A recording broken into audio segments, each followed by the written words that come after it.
Cumprimento a todos com a paz do Senhor, amém? Glória a Deus. Oremos em nome de Jesus. Quem fez seja a oração? A minha casa. Glória a Deus. Pai querido e Pai amado, neste momento, Senhor, nós queremos te agradecer, Deus, por mais uma rica oportunidade que o Senhor nos concede de estar na tua casa, na tua presença, buscar a tua face, Senhor, de renunciar, meu Deus, às nossas programações, os nossos compromissos que temos lá fora, Pai querido e amado, para estarmos na tua presença, na tua casa, para buscarmos mais a teu respeito. E nós queremos, Pai amado, ser edificados na tua palavra, fortalecidos em ti e firmados na rocha. Meu Deus, assim, Pai querido, nos ensina, Pai, da maneira que te agrada, nos capacita, Senhor, de modo que venhamos fazer o que alegra o teu coração e que possamos, Pai amado, absorver a tua palavra, guardar no coração para não pecar contra ti, Senhor. Meu Deus, nos ensina, Pai amado, dai-nos graça, dá-nos discernimento, capacita-nos, Senhor, abra a nossa mente, nosso entendimento, para que possamos absorver o máximo possível, Pai. Meu Deus, e assim, Senhor, o teu nome será glorificado. Pai amado, nós te pedimos, meu Deus, por cada um que já aqui chegou, por aqueles que estão a caminho, pelos que ainda vão sair de casa e pelos que não puderam ouvir. Toma em tuas mãos, Pai. O Senhor sabe todas as coisas. E assim nós queremos te agradecer, Pai, com muita fé, já no teu nome santo, o nome santo de Jesus. Assim eu te peço e te agradeço em nome de Jesus. Amém? Graças a Deus. Glória a Deus. Amém. Glória a Jesus.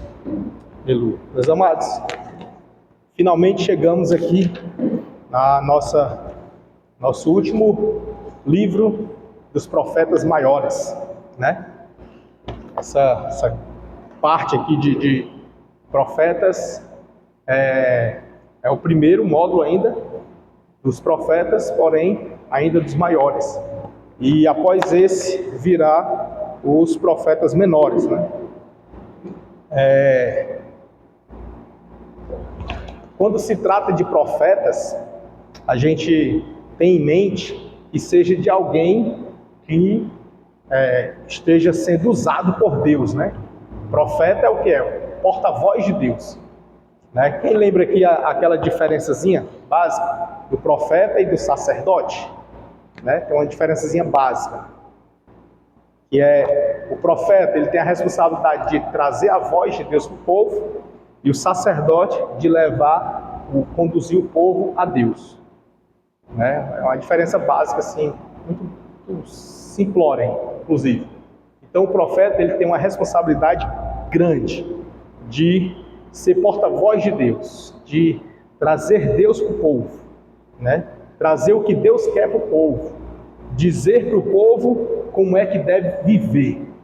E o sacerdote é de conduzir o povo naquilo que Deus quer, de modo que encontre Deus. Então temos aí duas figuras de extrema importância em que nós precisamos estar incutido nelas. E para nós,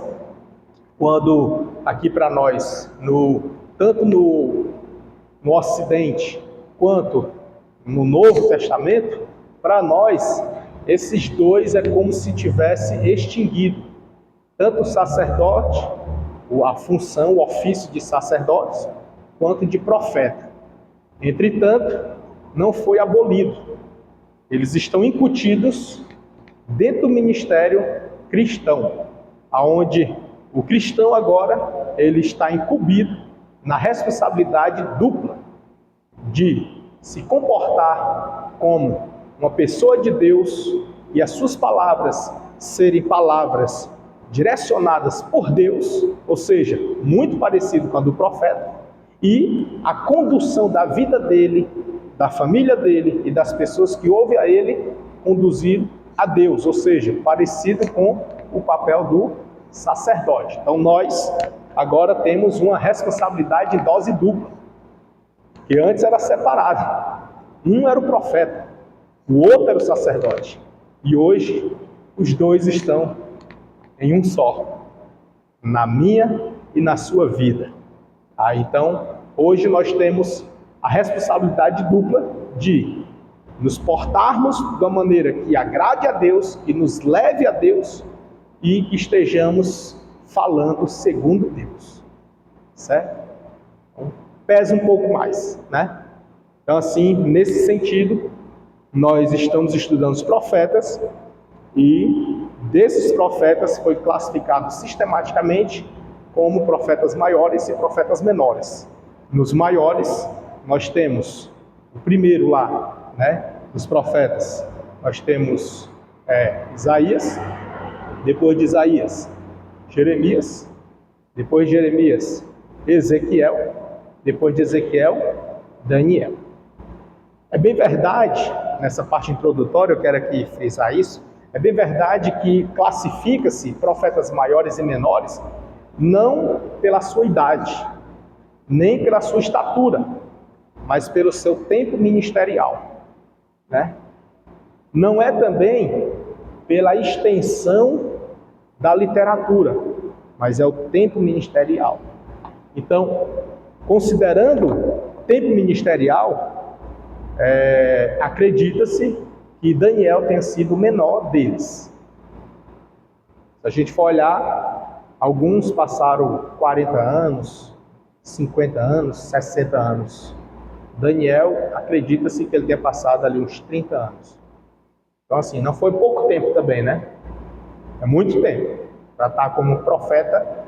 Só que ele estava na condição de profeta e não semelhante ao profeta Ezequiel, ou Jeremias, ou Isaías.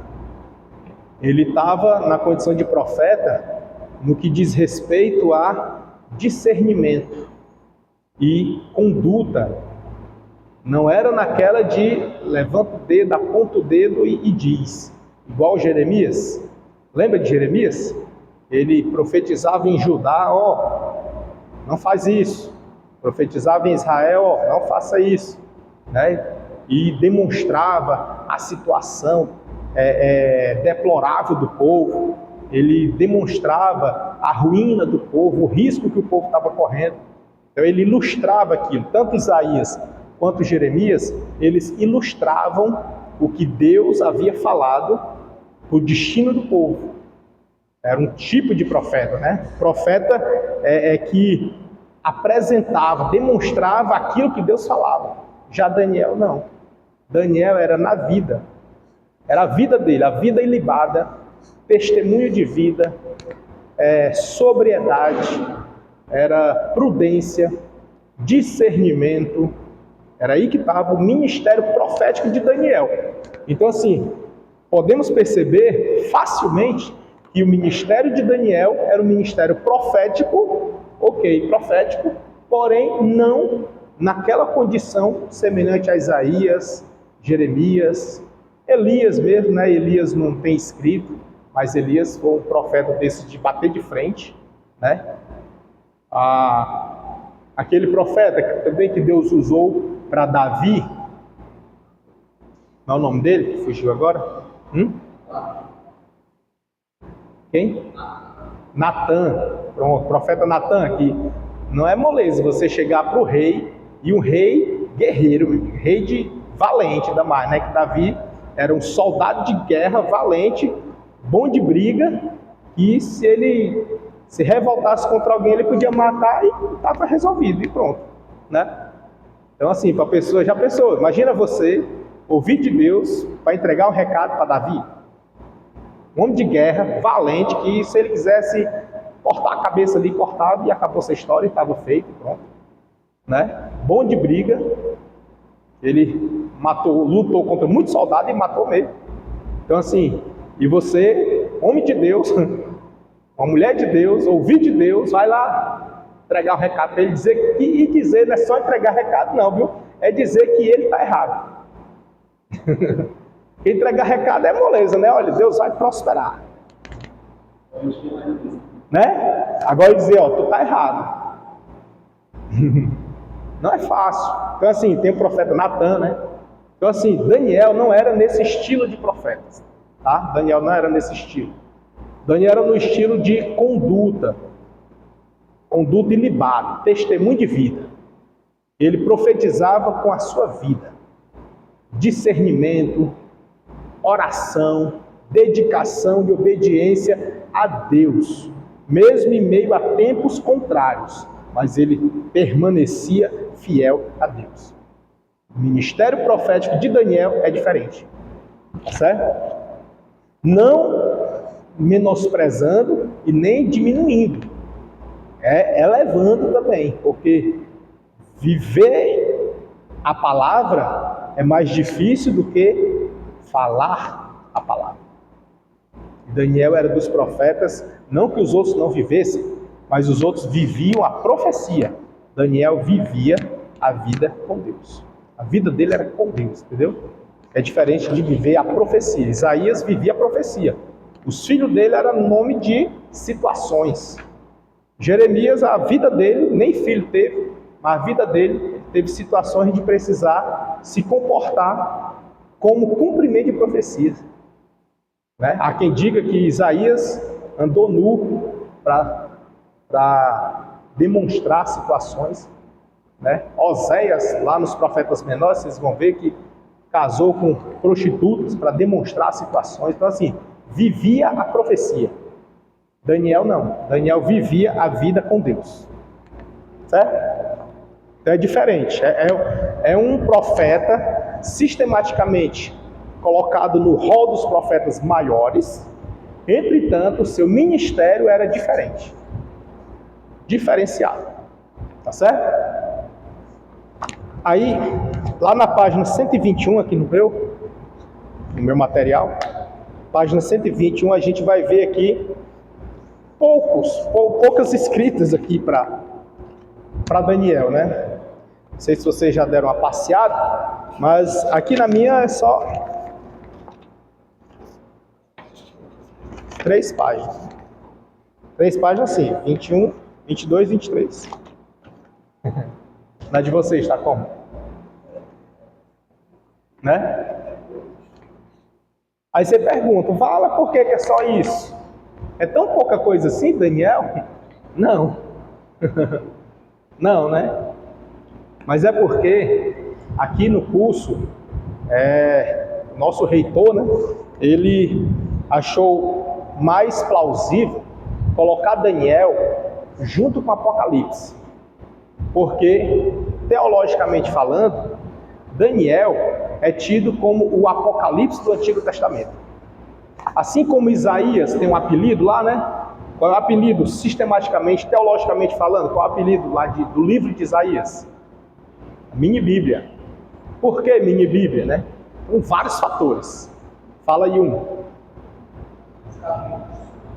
Quantidade de capítulos, né? Se considerar cada capítulo um livro da Bíblia, vai bater as 66. Né? São 66 capítulos. O único livro da Bíblia que tem 66 capítulos. E a Bíblia tem quantos livros?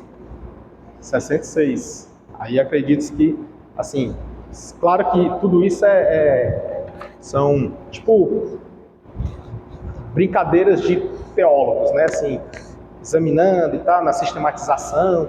Aí, olha, isso aqui é uma Bíblia. Isso aqui é uma Bíblia. Só que tem outro fator também. O outro fator é que ele é um profeta messiânico. Ele fala muito do Messias. A profecia dele é direcionada para o Messias, para a cruz, para o Calvário. Né? E qual é o tema central da Bíblia? Cristo. Entende? Esse é o fator também que ele é tido como a mini Bíblia. Né? Pode falar.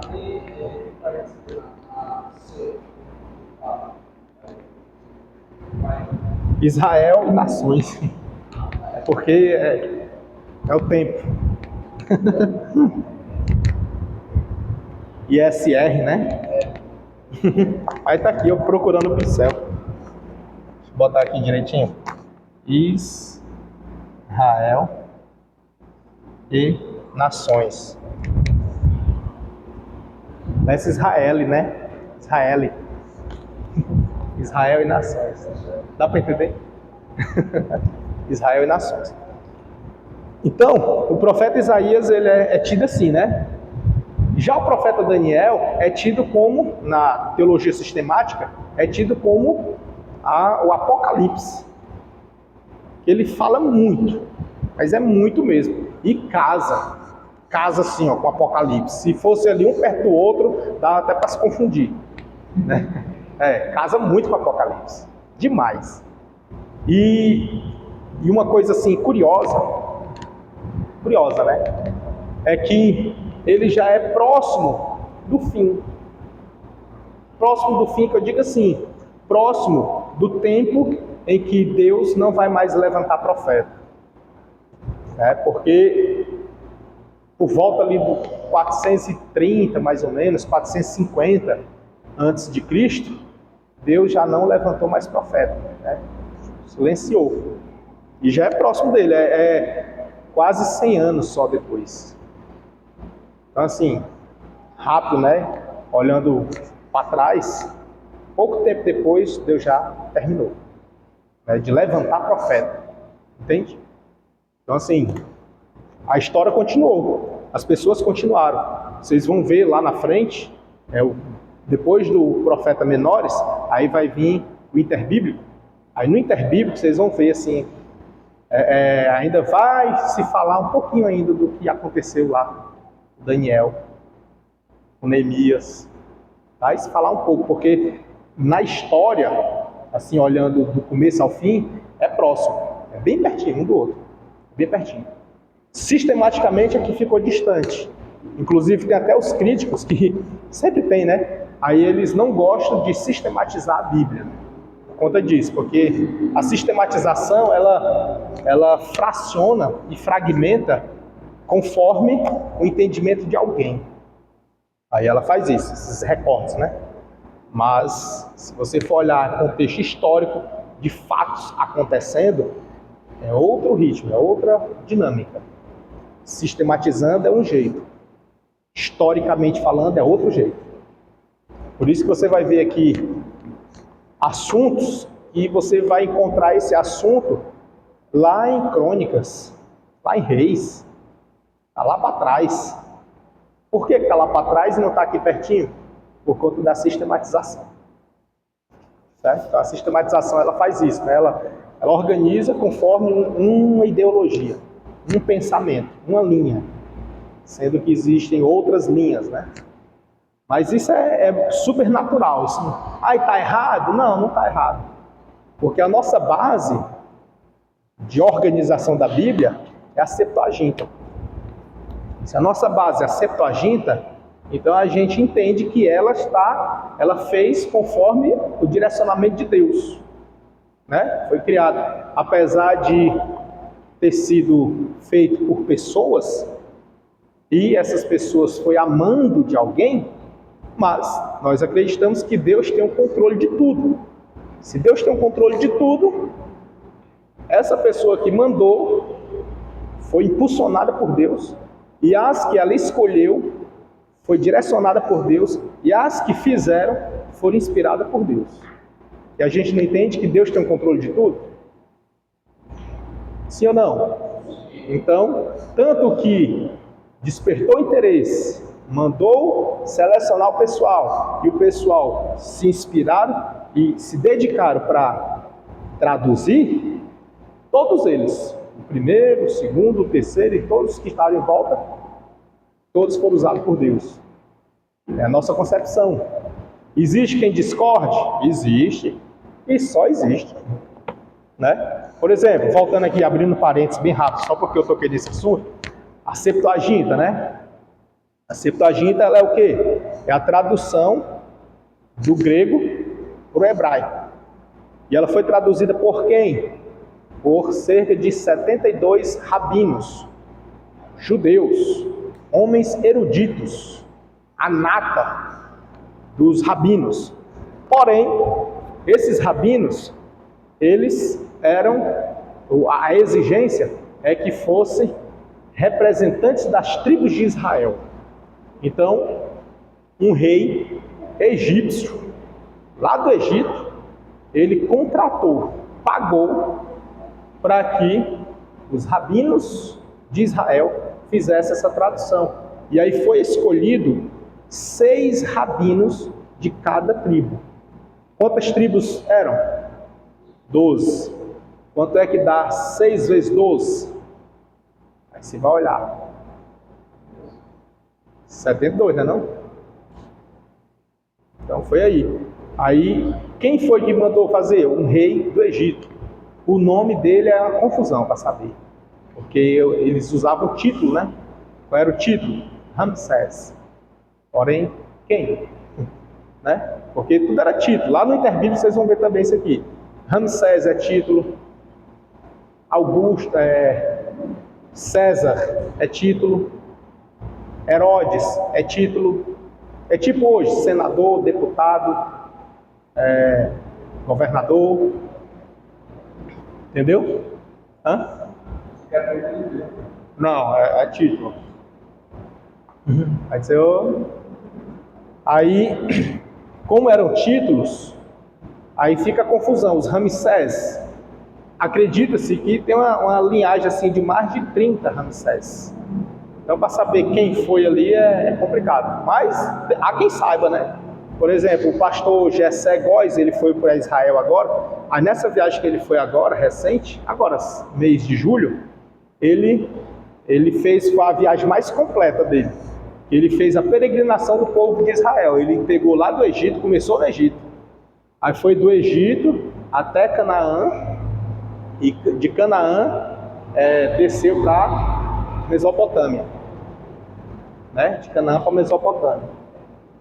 Aí encerra. Então assim, foi uma viagem longa, mas por onde realmente aconteceram as coisas.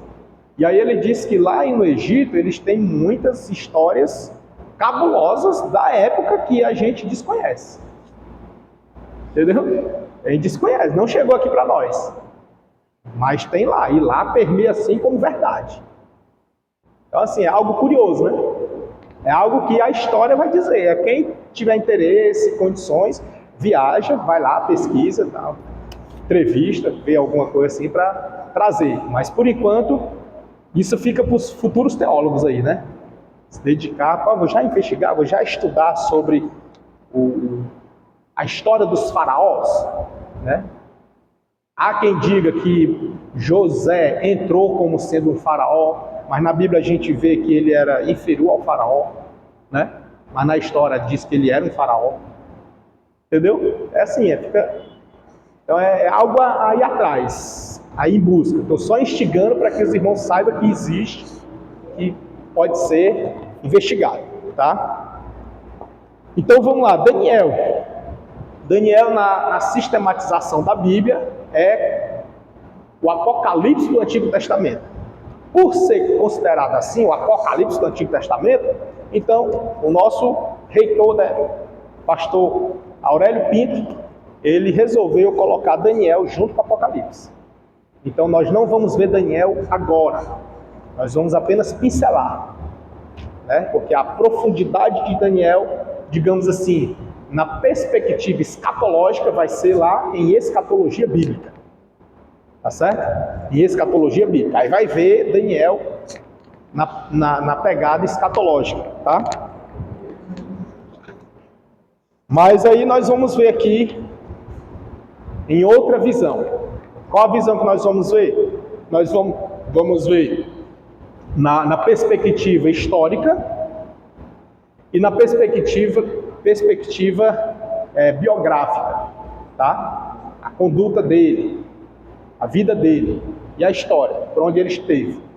E lá na escatologia vai ver na perspectiva escatológica. Deu para dividir aí bem? Tá bom? Vamos ver na perspectiva histórica e biográfica. E lá, quando chegar na escatologia bíblica, aí vai ver Daniel novamente na perspectiva escatológica. Fechou? Podemos começar? Amém? Então vamos lá. Daniel, né? Qual é a página de vocês? 21 também? Ô, glória. Que benção. Há alguma dúvida que o livro seja de autoria de Daniel? Não. Até porque o próprio livro menciona. Hã?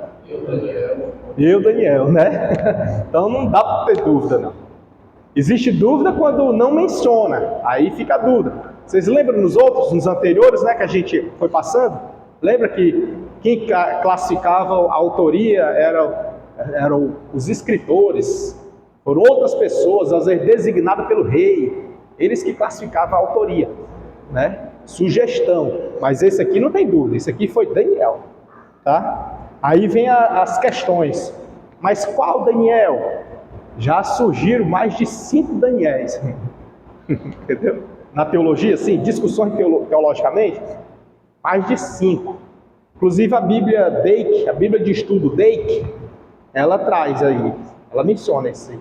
E a Pentecostal também, eu estava olhando esses dias, a Pentecostal também, inclusive até o Aurélio menciona aqui. Pentecostal. Acho que ele fala aqui também. A gente vai ver, na frente ele fala, acho que ele fala aqui. Ó. Mas enfim, então, aí ele menciona aqui também, ó. Há pelo menos 4 pessoas na Bíblia com o nome Daniel, mas aqui ele só menciona o nome, né? O nome. Que significa Deus é meu juiz. O primeiro é o filho de Davi e Abigail. 1 Crônicas 3:1. O segundo é o descendente de Tamar, que acompanhou Esdras e foi um dos signatários do pacto. Esdras 8:2 e Neemias 10:1 e 6. O terceiro foi um homem de extraordinária sabedoria e retidão, cujo nome é ligado com Noé e Jó. Ezequiel 14:20, o qual é mencionado em 28, verso 3, talvez idêntico ao ugarítico Daniel, ou então com Daniel, profeta, a quem nos referimos como o autor do livro que tem o seu nome. O quarto e último é chamado de profetas maiores, a respeito de cuja a carreira nada se sabe, senão aquilo que é relatado em seu próprio livro. Um israelita de descendência real, que foi levado cativo para a Babilônia por Nabucodonosor, no 3º ano do reinado de Joaquim, tendo sido treinado para os serviços do próprio do monarca babilônico, em campanha e outros companheiros, em companhia de outros companheiros. Daniel 1, do 1 ao 6, o próprio livro informa com muita clareza que foi Daniel o seu autor.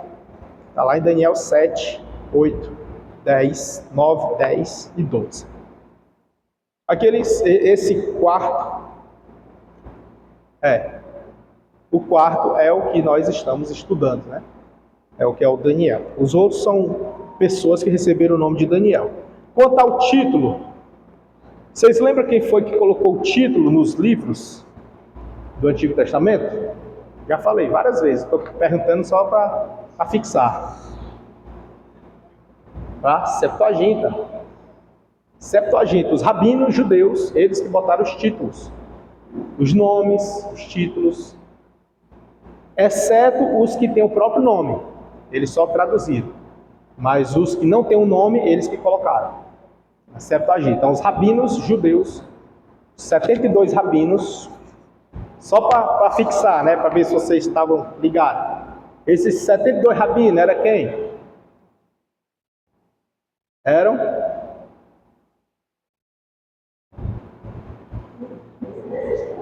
Oi.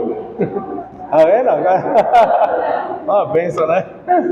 Os 72 rabinos eram pessoas, né, normais, eruditos judeus, tá? Eram eruditos, eram os intelectuais, digamos assim, das tribos. De quais tribos? Das 12. Quantos de cada tribo? 6, olha isso. Aí ficou, né? 6 de cada tribo. É só pegar a calculadora e multiplicar, né? 6 vezes 12. Tá bom? E quem mandou? Um faraó, né? Um rei do Egito. Né? Manassés não, misericórdia. Ramsés. Mas só que não se sabe quem foi, né? Que é título, né? Não se sabe quem. Mas dá para pesquisar e descobrir e ir atrás, tá? Pois bem, a data do livro. O livro de Daniel provavelmente foi escrito no 6º século a.C. Você lembra a contagem dos séculos que eu já falei em outras aulas aqui? Né? É diferente da contagem das datas da nossa. Por exemplo, quando a gente completa, claro que nem todo mundo, né? Vou botar aqui, quando ele completa 30 anos, por exemplo, né? O 30 é o que marca, né? Quando ele completa 30 anos, aí você completa 30, depois que você viveu 11 meses para chegar no 30. Aí quando chega no 30, você completou 30. Aí vai agora ter 30 anos e 1 mês, 30 anos, 2 meses, 30 anos, 3 meses, 30 anos, 4, 5, 6, 7, 8, 9, 10, 11. Tem 30 anos e 11 meses. Aí quando fechar 12, aí você faz por 31, não é assim? O século é diferente. O século ele é apressado. Ele já completa assim que começa. Como assim? Ele fechou 30 anos, século 30. Aí, o dia depois, ele já é 31. Um dia depois, já é 31. Aí ele vai só, século 31, aí até fechar em 99 dias. Quando chegar no 99, ele está no último dia do 31. Aí quando ele virar para o 100, aí ele faz 32. Mas ele já vinha com 31 desde o primeiro dia. Nós não, a gente não quer isso aí, né? Era para ser assim com a gente também, né? Completar 30, no dia seguinte é 31. Eu vou só completar aqui, ó. 31, mas não, a gente abusa, né? Vai até o último dia, nas últimas horas, para dizer que virou a data. Né? Tem gente, por exemplo, se a pessoa nasce 8 horas da noite, aí de manhã, pessoas, ei, parabéns, que é hoje. Não, só nasci 8 horas da noite. Né? Ainda não fechei a idade. Ela vai até o último minuto. Agora eu fechei a idade. Agora sim. Já o século não, o século é na hora que começa. Começou no dia seguinte, já está rolando. Então aqui, por exemplo, 6 séculos antes de Cristo. Olha a data que ele bota aqui, 500. Quanto é o 6º século? Sexto. É 5 ou é 6? Não é 6? Então por que está 500 aqui? Hã? É porque ele já se considera 6. Entendeu? Já considera 6 já. Hã? Mas interessante, né? Assim, não sei se vocês, mas eu acho interessante isso aí. A contagem dos séculos é diferente da nossa idade. Ela conta assim que começa. No dia seguinte já está contando. Nós estamos em qual século? 21, né? Mas nós não estamos na contagem de 2024, né? O 4 é o ano, o 24 é a década e o 2000 é o milênio. Então, como é 2000, é para ser 20, né? Quer ver? Olha aqui, ó. Não é assim o ano que a gente está, né? Aqui não vou falar unidade, dezena, centena, não. Vou falar assim, ó. Isso aqui é o ano, né? Aqui é a década, né? Quando chegar no 30, não vai ser década, né? Não é assim? Aqui é o século, né? Ó, 100. E aqui é o milênio, certo? A gente não está no século 21, né? Século 20 ou século 21? 21. Mas onde é que está 21 aqui? Entendeu? A gente está no 20, né não? É para ser no 20. Mas como eu falei, o século, ele não é vaidoso não. Ele não quer saber não. Primeiro dia, já conta, já estou no 21. Então ele só vai virar 21 quando tiver no ano 2000, e 99, né? Quando chegar no 2099, o próximo ano é o quê? É o 100, né? Aí, quando for o 100, aí vai ficar assim, ó. Cadê? Não 99 aqui, né? 99, aí vai ser o quê? 100. Mas aí, aqui sai do 0 e vai para o 1. Aí é o 21. Né? Hã? Exato. Exato. É 22 já. Dá para entender, não? Mas isso aqui é só curiosidade, tá? Eu tô só dizendo que ele já conta, ó. Ele ainda tá no 24, aí vai pro 25, 26, 30, 40, 50, 80, 90, 98, 99, aí é que vai fechar 21. Mas ele já tá contando 21. Qual é o século que nós estamos? 21. Mas ainda nem fechou. Estamos caminhando para lá. Mas ele já disse que tem. Já tem o 21. Entendeu? Aí caminhando. E quando fechar 99, aí sim, deu 21. Hã? É apressado, Ele tem esse negócio não, né? Então aqui na contagem do século, eu falo isso aqui, irmãos, é curiosidade, mas você vai ver muito nos livros, tá? Por isso que eu estou dizendo assim, para você não se confundir. Aqui, por exemplo, ó, diz o quê? Que no século, provavelmente, foi escrito no 6º século antes de Cristo. 6º século seria o quê? Isso aqui, né? Ó. Foi escrito no 6º século antes de Cristo. Mas foi escrito quando? 500, ele diz o que aqui? 36, né? 536, tá? Então, aí você conta aí, 536 a.C., ele diminui, né? 530, porque vai até chegar no 0. Então, aproximadamente aqui, 536 a.C. foi escrito, né? Quem ainda lembra as invasões lá em Judá? As 3, 606 ou 5, né? 596, né? 97 e 585, 5 ou 6.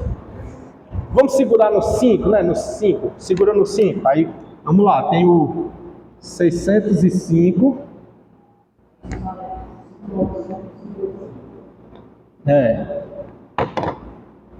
Aí o 605, aí vem o 5, 97 e o 585, né? É para ser se fosse 10, 10, 10, né? Mas segundo a história tem essa fraçãozinha de 12 anos aqui, que foi quando o pai dele morreu, o pai do Nabucodonosor morreu, ele voltou do Egito, passou por lá e demorou um pouquinho. Aí volta, é essa parte aqui, né? Mas daqui para cá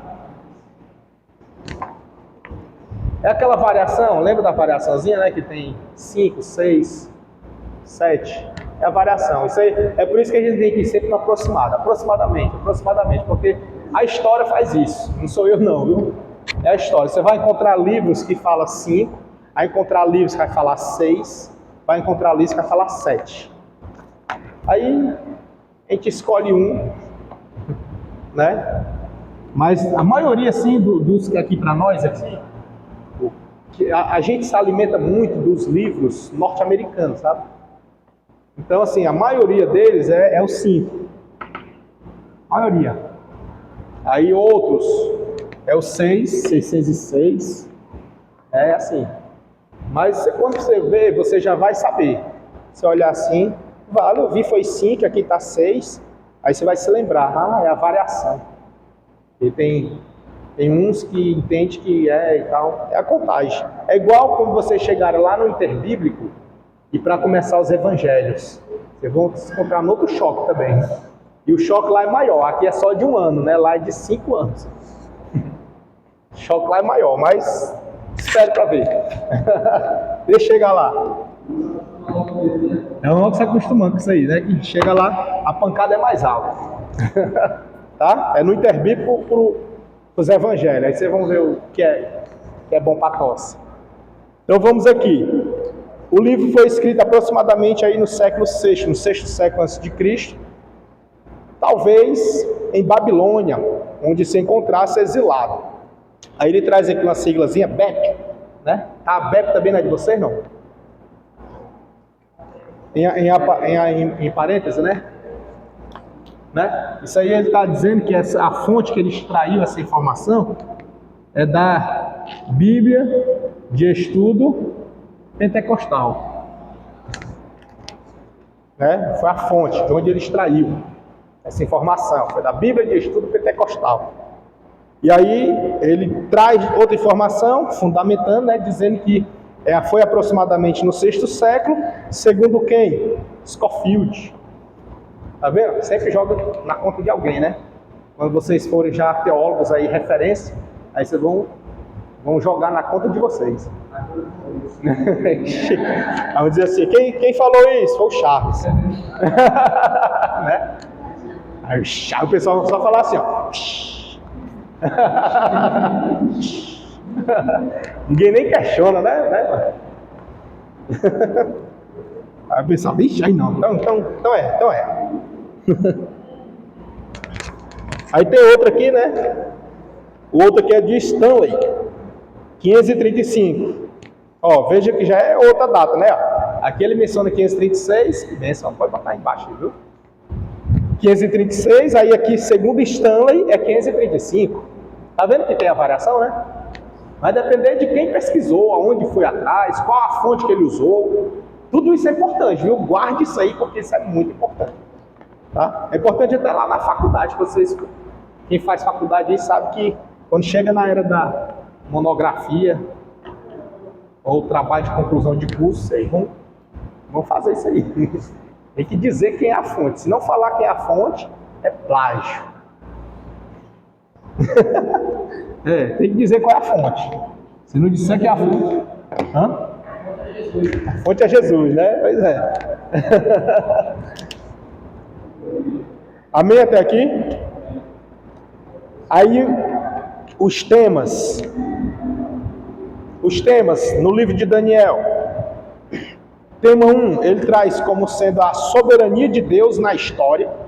Ou seja, percebam que ele não está falando somente da soberania de Deus, mas ele fala na história. Na história de quem? Do povo hebreu. A história deles. Lembra da aula passada que a gente falou sobre a visão panorâmica? Lembra? Visão panorâmica é o quê? Aqui em cima, assim, ó. Olhando assim a nível mundial, né? Aqui, ela é um pouco local, na história. Certo? Soberania de Deus aqui, ó, na história. Aí, os irmãos lembram que eu falei a respeito das nações que tem aqui o povo de Israel, antes da divisão. Aí o povo de Israel dividido, aí tinha Israel e Judá, né? Judá era de qual reino? Do sul, muito bem. E Israel de qual reino? Do norte, muito bem. Aí os dois estão divididos e eram irmãos, viraram inimigos. Enquanto eles estavam como inimigos, lembra que eu desenhei aqui? Quando eles estavam como inimigos, o império da Assíria veio e saqueou e subjugou Israel. Israel é de qual reino? Norte. Dá uma travadinha mesmo, né? Você fica... Dá uma travadinha. É reino do norte. Aí, Israel do reino do norte. A Assíria, tá? Você lembra, né? Que tem dois reinos aí? Quais são? Síria e a Síria.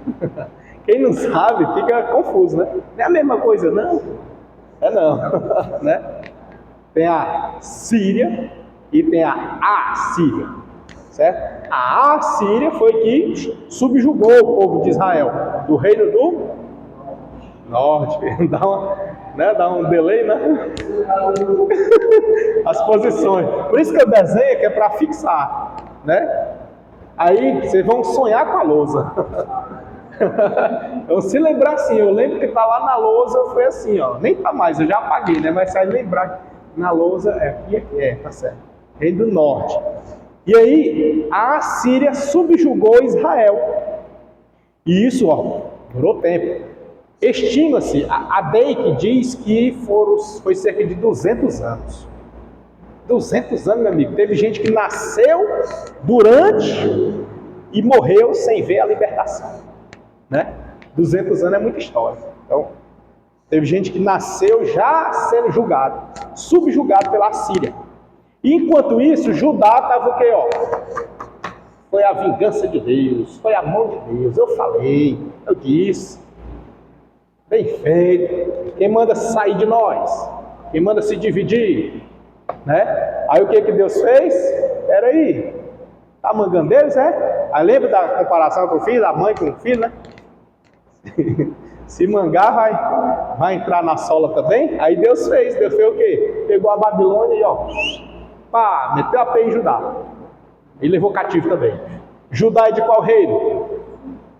Do sul, né? E olha que Judá é assim, é a nata das tribos, porque foi de lá que perpetuou a cultura e o povo de Deus, de Judá. Perceba qual é a religião, o nome da religião. É benjamita, é azerita, é issacaíta, não, é Judá, religião judaica, entendeu? Ou seja, de Judá veio a promessa, de Judá veio o símbolo. Quando se canta, quando se fala de leão, é o leão da onde? Tinha 12 tribos, mas qual é a tribo que se fala? Judá. Nunca se fala de outra tribo, né? A tribo de Azer. Quem é que fala a tribo de Azer? Ninguém sabe nem o que é, né? A tribo de Issacar. Issacar, nunca ouvi falar, né? Mas Judá é hoje. Judá. Quem nasce lá, judeu. Por que não é israelita? Não, é judeu. Entendeu? É forte, não é não? Então Deus tem assim uma peculiaridade com eles. Um marco. Mas sabe o que é? Deus prometeu para Davi. Deus disse para Davi. E Davi era lá, Judá. Ali em Jerusalém, Judá, naquela região. E aí Davi, Deus falou que o reino de Davi seria o quê? Eterno. E aí Davi, ele pegou o reinado transitório. O reino humano, o reino divino. Por isso que se tornou eterno. Porque quando ele passou para o divino, aí é eterno.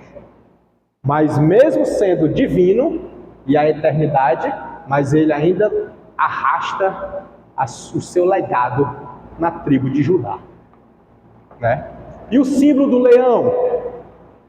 É porque, até na Dei que menciona, a Assíria é que tinha como símbolo o leão. Era o Império Assírio. Mas como Deus estava usando a Síria para subjugar o seu povo, e depois usou a Babilônia para subjugar Judá, aí, lá na frente, quando o Império Assírio cai, aí o povo de Judá, o povo de Israel, que se uniram no cativeiro, se uniram, aí o povo de Deus passou a ser o povo de Israel, eles tomaram para si, adotaram para si o símbolo maior que tinha na época, que era o leão. Aí arrastou e ficou emblemático para eles. E unicamente, especificamente para a tribo de Judá. Aí pegaram o leão que era da Assíria, como ela agora já estava enfraquecida, usaram para eles, para Judá. E aí ficou o leão da tribo de Judá, mas na verdade era da Assíria. Nunca se foi usado ali era na Assíria. O símbolo do povo de Israel era ovelha. Ovelha. Era a simbologia assim, de caminhada, de tudo. Percebam, o que Deus usou para eles saírem do Egito? Foi um leão ou foi um cordeiro? Para sair lá do Egito? Quem lembra? Um cordeiro, foi não? Sim ou não? Foi um cordeiro? Ou foi um leão? Um cordeiro. Né? O que Deus usou para o povo quando o povo pecava e mandava eles sacrificarem? Cordeiro. Né? Isso só com o povo de Israel que eu estou falando, porque se eu quiser esticar a baladeira, ainda dá para ir mais para trás. Eu fiz o recorte aqui na saída do Egito. E o que o Deus exigia do povo para apresentar a ele lá no templo? Já saindo do tabernáculo, indo para o templo. Cordeiro de novo. Nunca foi leão. Nunca foi leão. E por que vem essa ideia do leão? Por conta do império, a Assíria, que castigava o povo, maltratava o povo, e agora ela estava derrotada. E a Babilônia veio também e estava derrotada. E aí o povo, na sua libertação, tomaram como figura daquele que lhe oprimiu. Era a Assíria, né? Passou 200 anos aí, aproximadamente 200 anos, aí tomaram para si como sendo o leão, agora não mais da Assíria, mas da tribo de Judá. E aí ficou emblemático. E entrou e perpetuou e veio até nossos tempos agora, né? A gente usa aqui ainda, né? Inclusive agora que eu estou falando esse ano, 2024, se usa bastante agora até em quadros, Bíblias, né? Já está vindo, Bíblias, ou seja, está ganhando mais força. Olha aí uma coisa bem... Aqui, ó, cadê? Já paguei, já. Ligeiro. De aproximadamente o 6º século, né? 6º século antes de Cristo. E está até agora, né? Século 21. Olha aí como é legal, né? Dá o quê? Século 21 para o 6º século. 2000 e... quase 2600, né? É muito tempo, né? Assim, para um símbolo, assim, ó, perpetuar. Legal. Curiosidades, tá? Mas enfim, aí nos temas tem a soberania de Deus na história, segundo a BEP, que é a BEP. Muito bem.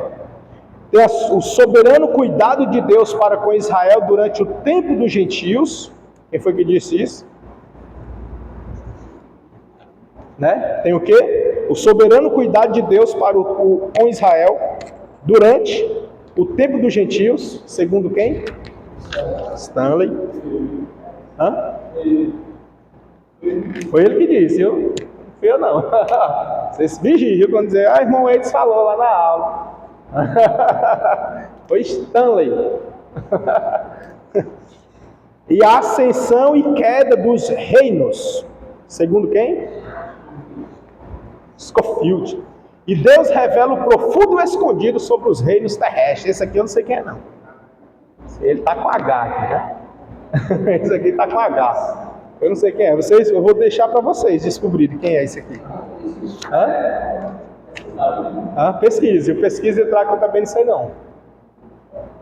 Aí o propósito do livro. Mostrar aos exilados judeus que a disciplina do seu cativeiro entre as nações gentias, ele botou aqui entre as nações gentias, mas o termo que se usa hoje é entre as nações gentílicas, tá? Não seria permanente. Ou seja, eles estavam... Percebam, qual era o contexto histórico de Daniel? Não era um cativeiro? Lembrem que Daniel ele fazia parte do quê? Da corte, da realeza de Judá. Daniel fazia parte da realeza de Judá. Então ele estava onde? Na corte, ele estava no palácio, ele estava junto com o rei. Não era pouca coisa não, né? Daniel, lá em Judá, antes de ser levado cativo, ele estava lá. Só que agora eles estão no cativeiro. Está todo mundo junto. A realeza, a nobreza, né? E os plebeus, os liderados. Todo mundo na mesma condição. Qual a condição?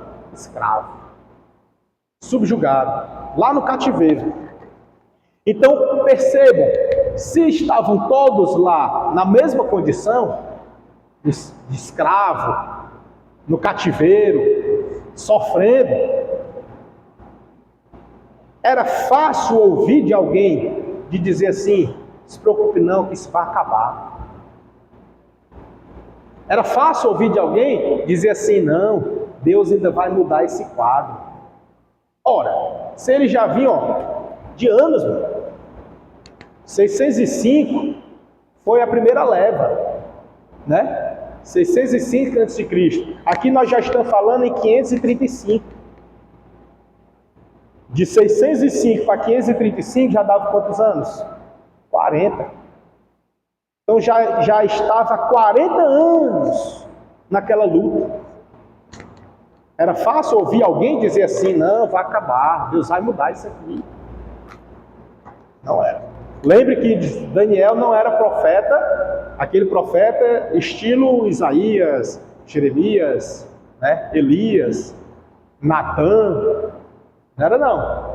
Era outro ritmo de profeta, outro jeito de profeta. Ele não era esse profeta de chegar, assim diz o Senhor. Ele era profeta de conduta. Conduta. A vida dele. A vida dele era que pregava. É diferente. Muito diferente. Muito mesmo. Era o testemunho dele. Era vida de oração. O que foi que intrigou as outras autoridades para poder denunciar ele para o rei? A vida dele. Ah, ele está orando. Olha aí. Não falaram nada que assim disse Daniel. Daniel profetizou isso. Não. Ele falava que Daniel está orando a outro Deus. Entendeu? Olha aí as denúncias. A denúncia era o que? Era da conduta dele. Conduta. Isso é diferente, velho. Pegue isso aqui que é algo assim extraordinário. Aí, nessa conduta de Daniel, era difícil de ter alguém que falasse que Deus ia mudar o quadro, que falasse que Deus ia mudar, reverter, ia chegar. Era difícil. Até porque ainda ecoava nos ouvidos dele as profecias de Jeremias, dizendo, ó, se vocês não se ajeitarem, vocês vão ser entregues nas mãos dos caldeus, né? Lá da Babilônia. Então, melhor vocês se ajeitar. Não se ajeitaram, quando Jeremias mandou o livro escrito por Baruque para o rei ler, o que o rei fez? Tocou fogo. Entendeu? Então assim, era um povo que ouviu de Deus, mas rejeitou o que Deus falou, ignorou o que Deus falou. E isso é um risco muito grande, é um perigo, ignorar o que Deus falou. Se Deus falou e você não concorda, vá orar. Vá orar, peça a Deus discernimento, graça, para que você consiga botar de lado o eu que está dentro de você e dê crédito ao que Deus falou, por mais que não concorde. Qual era a orientação de Deus através de Jeremias? Se rende. Se rende. Qual é a orientação de Deus para nós hoje, diante dele? Nos rendermos a ele. Às vezes a gente quer endurecer e quer fazer do jeito que a gente entende e acha que é o correto, mas Deus manda a gente se render, né? Ou seja, render ao que ele quer, a vontade de Deus, que muitas das vezes é contrária a nós. Não é sempre. Por que não é sempre? Porque quando você estiver no centro da vontade de Deus, aí a sua vontade vai ser a vontade dele. Então vai estar ligado, vai estar em sintonia. Mas enquanto você não estiver no centro da vontade de Deus, ele sempre vai ser do contra. Porque você não está no centro. Quando você estiver no centro, aí vai estar falando a mesma linguagem. Né? Amém? Aí, o propósito aqui era mostrar aos exilados judeus que a disciplina do seu cativeiro entre as nações gentílicas não seria permanente. Facilmente se encontrava alguém achando que aquilo nunca ia acabar. Aí você ouviu? Facilmente iria encontrar alguém achando que aquilo nunca ia acabar. Que aquilo logo ia... Eles iam morrer e não acabava mais. Porque o reinado babilônico era um reinado de encantar os olhos. Algo estrondoso. Até hoje, ele compõe a lista das 7 maravilhas do mundo. Até hoje, olha que nem existe mais. Mas ainda está lá, ó. Com as 7 maravilhas do mundo. Já pensou? Era algo assim extraordinário que eu não consigo nem imaginar de tanta beleza que tinha lá. Tanta autoridade, tanta organização. Como era que alguém que estivesse lá pudesse acreditar que aquilo ia acabar? Não ia. Entendeu? Não ia. Então, nesse contexto, Daniel se levanta e vai orar. Você pensou que ele se levantou e foi falar com alguém? Ele foi orar. Foi orar. Ele não se conformou, mesmo estando em um local com tanta riqueza, em um local tão bem organizado, tão bem estruturado, um negócio que encanta os olhos. Ele não se entregou a isso. Eis o diferencial de Daniel. Ele não se vendeu aos prazeres do seu mundo. O mundo em que ele estava inserido, ele não se rendeu àquilo ali. O nosso mundo não está nem na lista, nem da 100ª maravilha do mundo. Chega nem na lista. O que ele estava, hoje, é a 7ª. Entendeu? E mesmo sendo, ocupando a posição de 7ª maravilha do mundo, mesmo assim, ele não se rendeu. Imagina só, imagina aí se ele vivesse nos dias de hoje. Aí é que ele não se rendia mesmo. Se quando ele estava no ápice, era o reinado, o bambambam. Lembre-se, deixa eu só refrescar a memória dos irmãos, uma coisa aqui. A Babilônia, na época de Daniel, era a senhora nação. Babilônia era a senhora, o senhor império. Por quê? Os irmãos lembram que eu desenhei aqui? Quem lembra que o Egito fica por aqui? Né? O Egito, Judá e a Babilônia. Né? A Babilônia, nada mais, nada menos que venceu o Egito. Potência, viu? Potência. Venceu o Egito e atropelou Judá. Foi tipo isso. Que a briga dele era aqui, ó. Mas quem é que estava no meio? Judá. A hora mais passou, foi por cima. Judá lá é nada, rascou foi tudo, levou. Para quem venceu o Egito? Quem é Judá?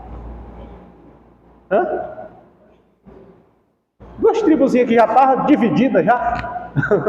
Né? Facinho, amigo, facinho. Então assim, eles estavam agora lá no cativeiro, na Mesopotâmia, lá na Babilônia, reconhecendo que eles não eram nada. Nada. Por que não era nada? Eles estavam reconhecendo o seu estado miserável que eles estavam. Lá no Salmo, acho que é o 137, se eu não me engano, vai falar que os soldados da Babilônia zombavam dele, mandando eles cantar um louvor.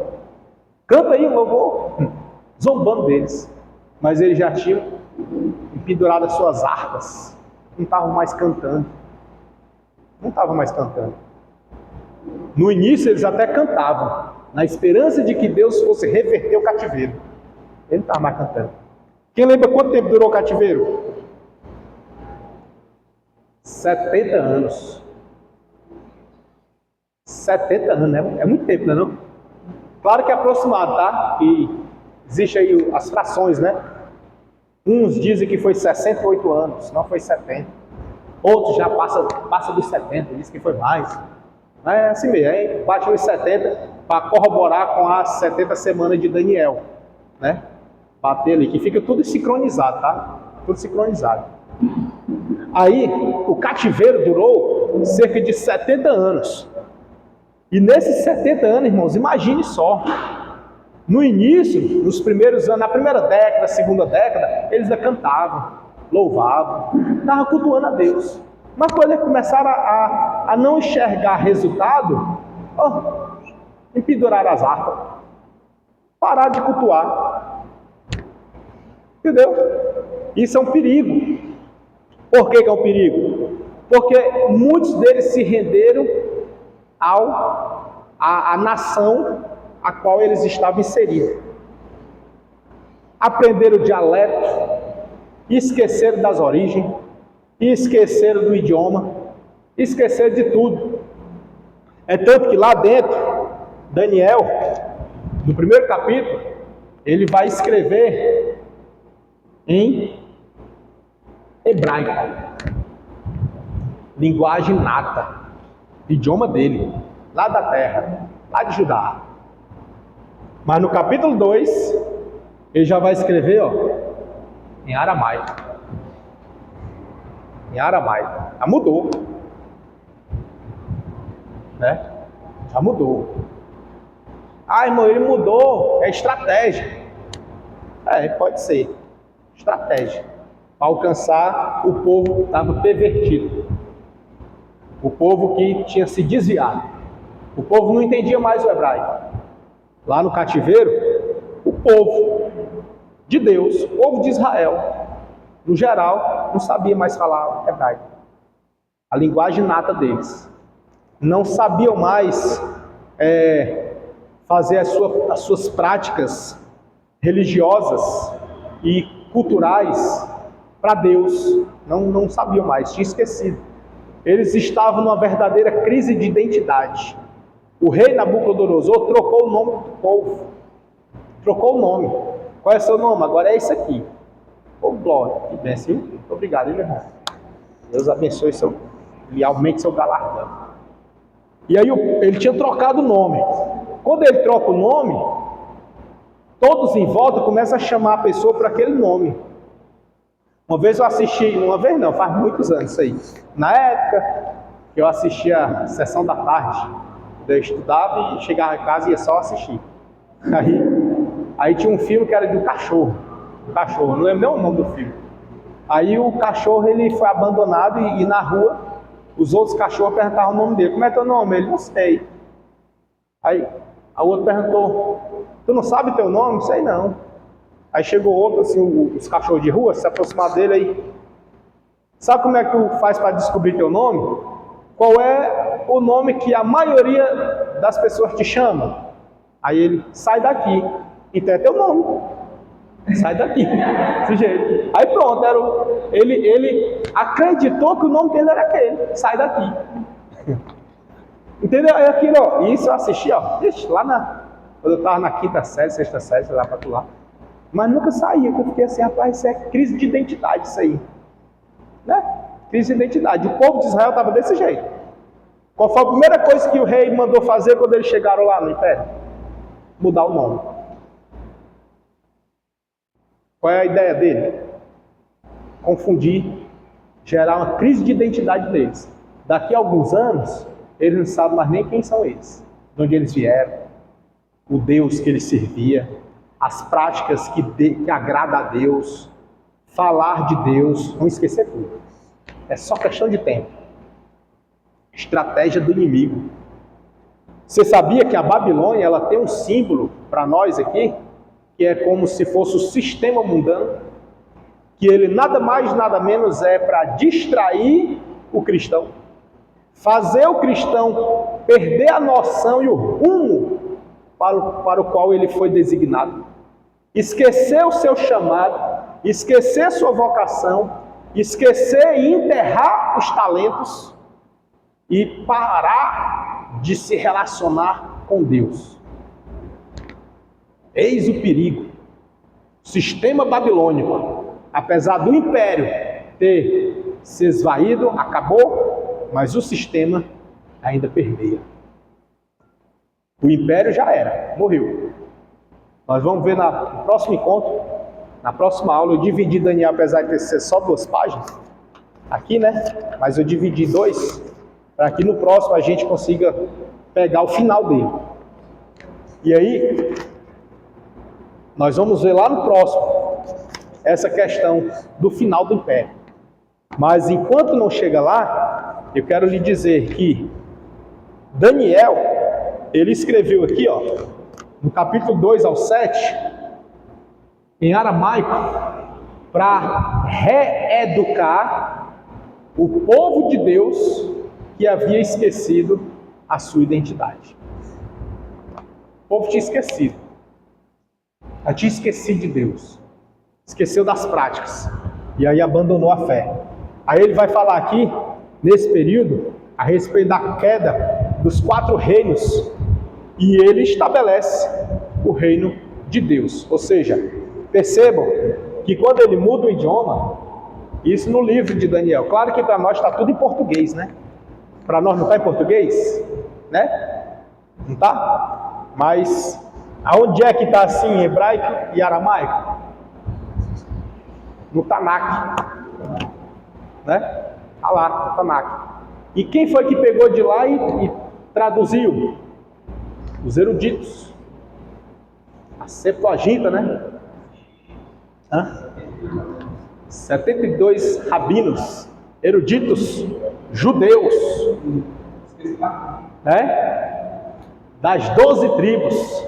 Mas era 12 de 12 ou era um de cada tribo? 6 de cada. Tentei confundir você, mas vocês se seguraram. Tá certo. Não fui não, né? É um de cada tribo, é? Não, senão só dava 12, né? Ou é 12 de cada tribo? Não, senão ia dar 120. É só 6. 6 de cada tribo. É só botar na calculadora e ela vai dizer que é 72. Né? Aí foram eles que traduziram o Tanakh para a linguagem grega. Traduziram do hebraico, mas tinha aramaico no meio. Mas desses 72 eruditos, eles também entendiam. Aí eles entendiam, traduziram hebraico, aramaico e jogaram tudo em qual idioma? Aqui, ó. É assim a abreviação dele. E assim, completo. Então pegaram do idioma hebraico, pegaram do idioma aramaico e converteram para o grego. Para nós é tipo assim, serviu de nada. Né? Piorou, né? Como ser grego. Tem até para nós aqui, tem até as brincadeiras, né? Tá falando é grego, é? Né? Tá falando é grego. Se esses rabinos pensarem que está simplificando, para nós não deu muito certo não, né? É grego. Mas não é não, irmãos, é porque a linguagem aqui é como se estivesse ficando escassa. Aqui, ó. Ela estava ficando escassa. Estava ficando esquecida. Lembre-se. Nesse momento, nós estamos falando do período, um recorte da história, aonde o povo está onde? No cativeiro. Certo? Lembre-se disso aí, não esqueça não fuja não. Nós estamos falando do período do cativeiro. E no cativeiro o povo estava esquecendo. Esqueceu do hebraico, da linguagem deles, esqueceram da religião, esqueceram das práticas, esqueceram do culto, de louvar, até louvar, Raul. Sabia mais nem nada. Já pensou? É triste, não? É como se fosse a pessoa desviada, que acontece nesses famosos, quando se afasta, aí depois diz, não, eu sei não, lembro não. Né? Talvez ele esteja sendo sincero, né? E realmente a mente dele foi lavada. Né? A falta do primeiro amor. Mas aí Daniel fez o quê? Daniel, do capítulo 2 ao capítulo 7. Olha só a estratégia. Olha a estratégia de Daniel. Ele fala aqui, ó, da queda. A queda dos 4 reinos. Ele está tipo lembrando o povo. Povo, se lembre. Esse reino não é eterno não. Ele sobe, está lá em cima, mas ele cai. E cai. Aí ele lembrou, ele falou, do 2 ao 7, ele fala da queda dos 4 reinos. E ele estabelece qual reino? Reino de Deus. Tipo assim, trazendo a memória. Né? Ei, povo, se lembre. O nosso Deus é um Deus eterno. O Deus de Israel, o Deus de Jacó, o Deus de Isaac, de Abraão, é o mesmo Deus. Entendeu? E perceba na visão panorâmica, quem lembra? Que Deus fez isso, ó. Tipo uma jogadinha, né? O povo de Israel aqui no meio, o Egito aqui, Babilônia aqui e a Síria bem aqui. Aí Deus faz aqui, ó. Uma jogadinha. Pega o povo que está aqui, tudo brigando. Aí Deus movimenta a Síria, vai lá, pega um pedaço. Aí fica só Judá. Aí a Babilônia, Deus levanta aqui um projeto aqui em cima. A Babilônia vai lá e pega o Egito. Aí na volta, atropela aqui, ó. Arrasta tudo. Entendeu? Isso é Deus. Deus está no controle disso aqui. Isso é a visão panorâmica, tá? Estou botando aqui em cima. Visão panorâmica. Deus está fazendo isso, ó. Judá mangou de Israel. Aí Deus, Babilônia, vai lá pegar Judá. Aí depois a Babilônia se achou a tal. Aí Deus vai e pega outro reino, outro império e vai lá e pá, pega a Babilônia também. Aí depois esse outro reino, nós vamos falar na próxima aula, ele se achou tal, Deus pega outro e vai lá, pá, engole ele também. É tipo isso. Por quê? Porque a glória toda, ela é de Deus. Toda. O que que diz na Bíblia? Na minha diz assim: toda honra, toda glória seja dada ao Senhor.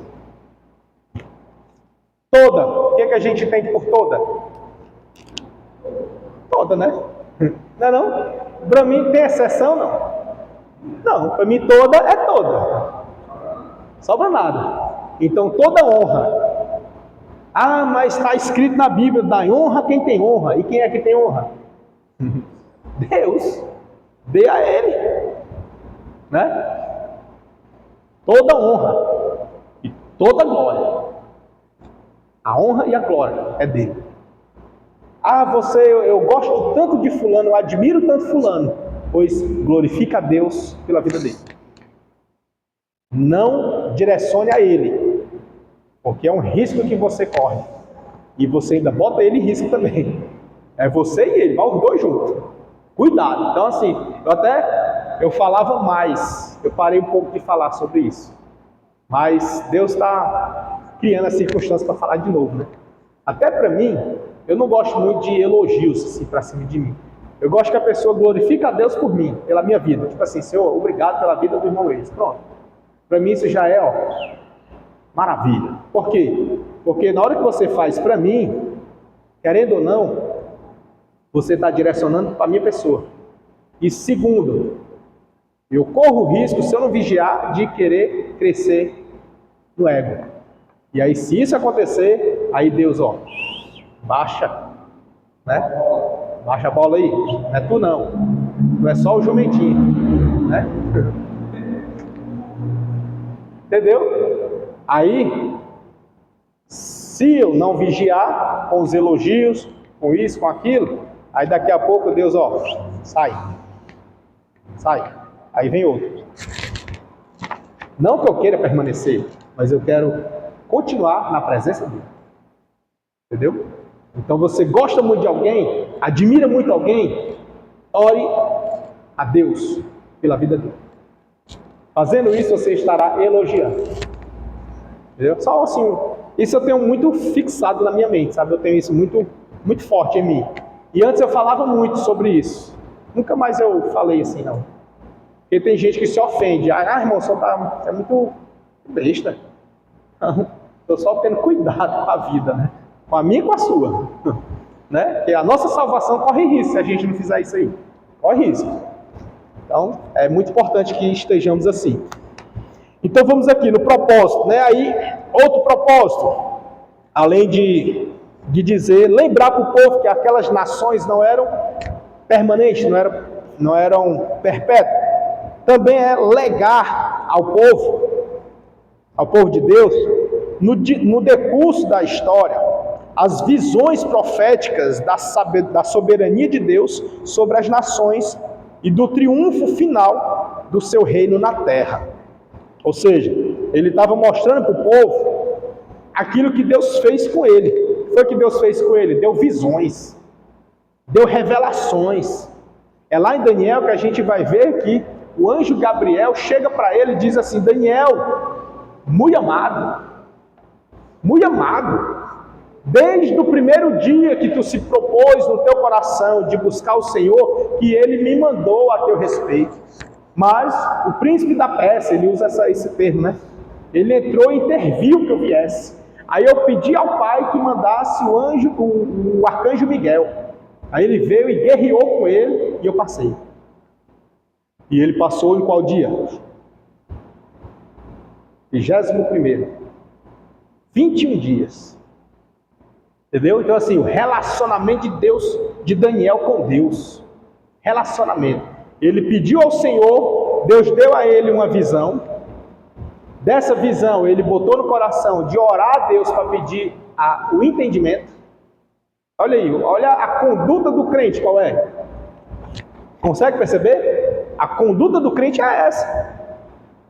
Está tendo relacionamento com Deus, Deus vai te mostrar muita coisa. Está tendo comunhão com Deus, Deus vai revelar muita coisa. Está tendo ali aproximação com Deus, Deus vai te usar em muita coisa. Quanto mais distante, menos usado. Quanto mais próximo, mais usado. Entendeu? Só que tem um detalhe no meio, tá? Não é só isso, de estar longe e estar perto, não. É o propósito. É a motivação pela qual você está perto. Se estiver perto querendo ser usado, não vai ser usado. Porque a motivação está errada. Ela está na motivação. A motivação de estar perto querendo ser usado, ela não é a motivação adequada. Por quê? Porque ela está na motivação ambiciosa e interesseira, de barganha. Eu me aproximo e tu me usa. Eu me sacrifico e só me usa. Eu jejuo e só me usa. Também não vai ser usado não, viu? Mas se você estiver aproximando dele com a motivação, com o interesse de adorar a ele, é outra história. Uhum.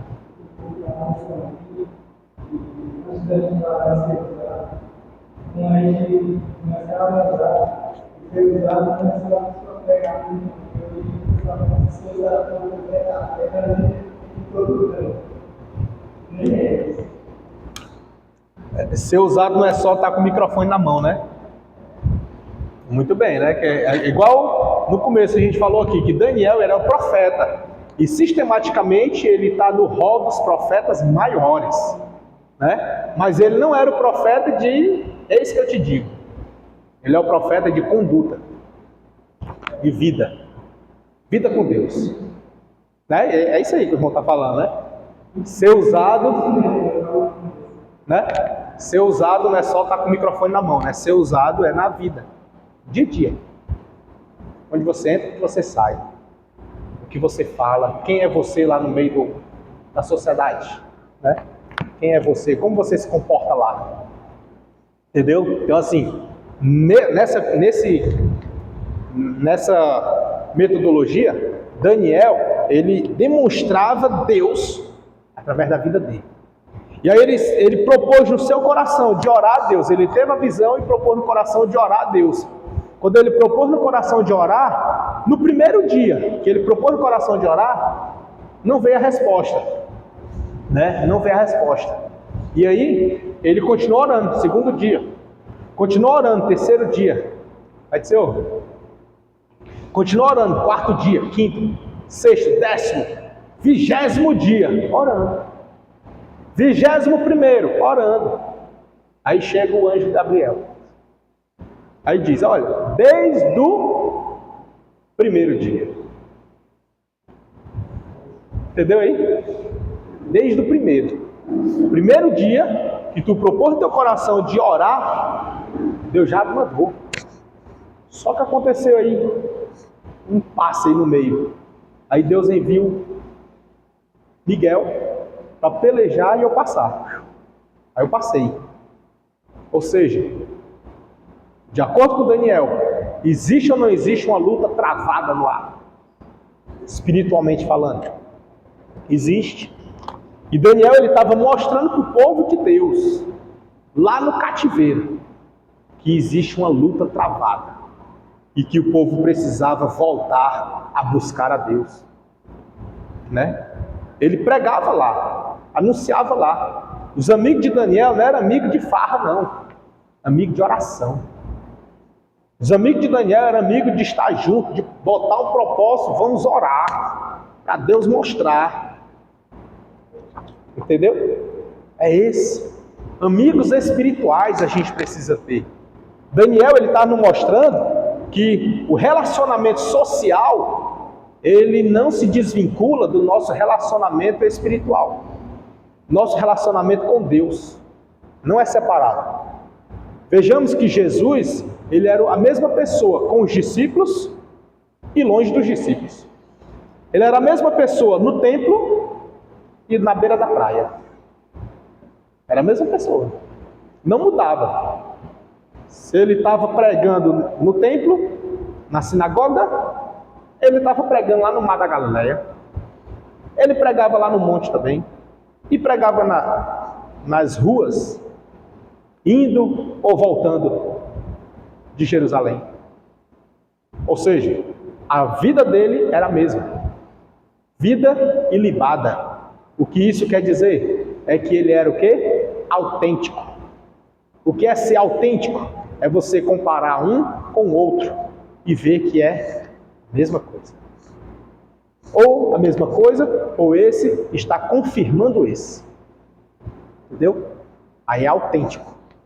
Né? A autenticidade de um documento exige que você vá no cartório para mostrar lá, ou vá na justiça, ou no sistema judiciário e compare com um protocolo, com um link, com um número, com uma senha, e compare com a assinatura. Aí você vai ver que esse documento diz respeito àquele lá. É verdade? É. Então é autêntico. E como é um autêntico na vida do crente?